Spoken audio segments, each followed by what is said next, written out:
YouTube, what is going on, guys? Welcome back to the Investing on a 9 to 5 YouTube channel. It is your boy, the Dividend Dog.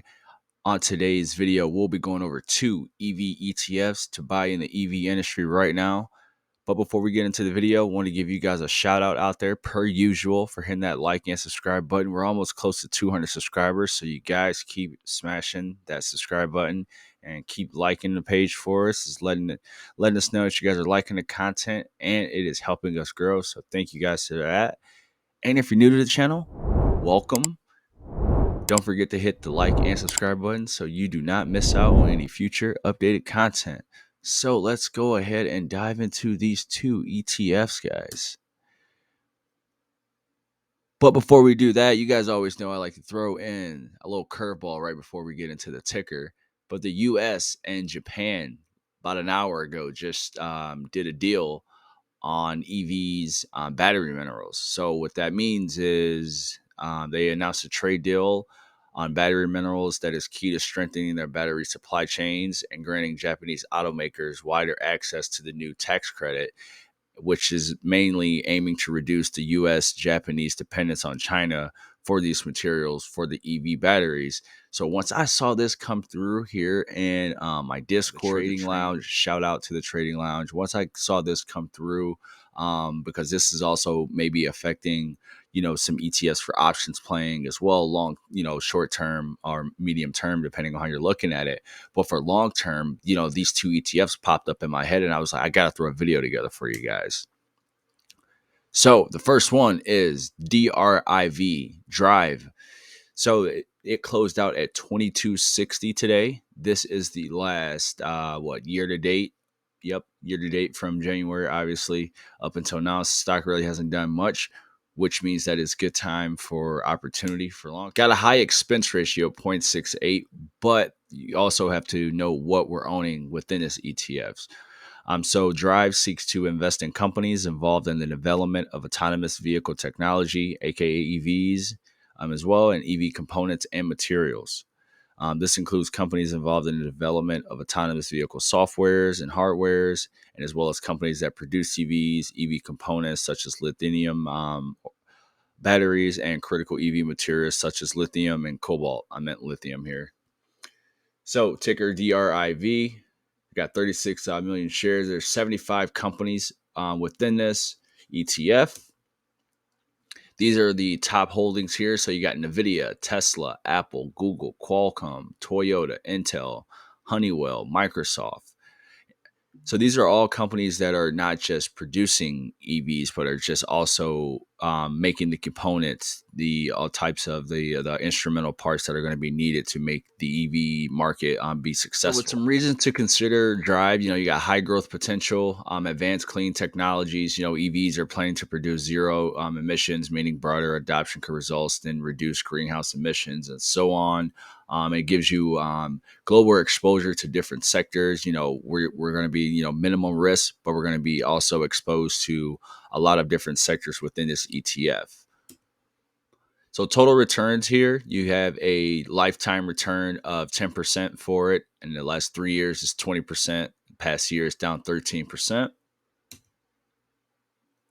The country breakdown, you got 55% here in the USA, 10% in Japan, 4% in Canada, 4% in China, Germany, South Korea, and so on. So once again, very, very diverse. It also pays a little dividend too. This type of ETF would be more so for growth and capital, but it does have a little dividend at 1.06 yield. And they've also, as you guys can see, which is a good sign, they've been increasing the dividend over time. So one risk, obviously, that comes associated with buying any stock or being involved in the stock market. There's always risk associated with it. But with this one here, you guys can see that the earnings per share has started to decrease. It went from 18 down to 14. The companies that are within it may not be as profitable as they thought they were going to be. So that could be affecting it just now. But that doesn't mean that it's going to be this 10, 20 years down the line when EVs are starting to make their full turn here. From an insider perspective, only 25% of institutions own this ETF, so it's not a lot. Next up, we have LIT, LIT ticker, Global Lithium Battery Tech ETF. This one here closed out at 60.57 here today. This one's got a $3.4 billion net asset, meaning the total assets that they have in house there that they are managing. This one here is a 0.75 expense ratio. So, once again, this is a pretty expensive one to own. Once again, we have to know what we own in the ETFs before we invest into them. But here are some reasons to consider into the LIT ETF. Once again, high growth potential. For some reasons to consider LIT, just the same type of approach that we would have with any ETF. High growth potential.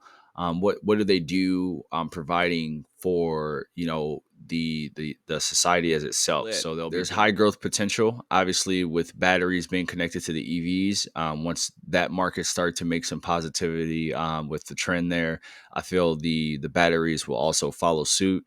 And then, obviously, with EVs being able to produce zero direct emissions, such as DRIV, LIT will be looked at as well as helping advancing clean technologies. And then once again, this one here has a unconstrained approach, means that you are going across all different types of sectors, across different geographic nations, and you're all in type of mining and batteries, so it's all diverse. Top 10 holdings here. Some of these companies I have never heard of, so bear with me. We got Albe Marley, Samsung, Panasonic, BYD.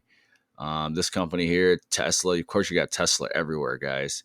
That's a good sign there. When you see a big company like Tesla, Google, Microsoft, Apple that are always in the like top 3 or maybe even in their top 10s in ETFs, that's a good sign there. That's a solid company, because all the thing these guys here are doing, they're putting these companies into these ETFs and just weighing it out percentage wise. You can do this in your portfolio, but why would you want to do that? Instead, just have them do it, and it's way easier for us.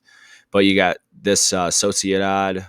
This is a Brazilian one here, and then you got TDK Corp. So yeah, you got them. Very diverse ETF with LIT. You got North America, Asia, Latin America, Europe. So pretty solid here. Analyst ratings is given LIT a C from Fidelity. And then on Morningstar, it is getting a 4 out of 5 stars, 4 out of 5 stars for the last 5 years, 3 out of 5 stars in the last 10 years. Once again, expense ratio is at 0.75, so we have to know what we own before we get into it and how much it costs to own this ETF. Now, the dividend has been growing as well, so that's a good sign to see. Institutional wise, 21% own it. Not many are taking a stab at this industry at the moment right now, but I think one day this will be one that everyone's going to have their hands in. And guys, that is all that the dog had for you guys on the 2 ETFs that are going to be instrumental here in the EV market here in the future.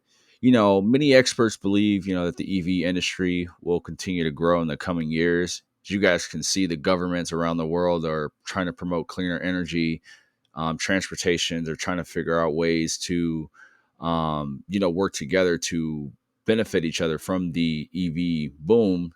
And then also we're going to continue to work on lower emissions, lowering operating costs, and, having a quieter type of like ride experience as well. Now, the EV market is obviously going to be like highly competitive with many type of companies. You got Tesla, Ford, GM, NIO. You got to have Toyota, Mercedes Benz, Acura, all types, Cadillac, whatever. All of these many established automakers and tech companies that are going to be helping put these EVs together are investing heavily in EV development and production. So, as investors, guys, we should carefully research and evaluate these companies and ETFs before we, put our pennies into it. Just because once it gets in there, it is in the market and the market's going to do its thing with it. So, not financial advice, but thank you guys again for joining me on the Investing on a 9 to 5 YouTube channel. Let me know in the comments if you guys will be adding DRIV or LIT to your portfolio. And I will catch you guys on the next video. See ya.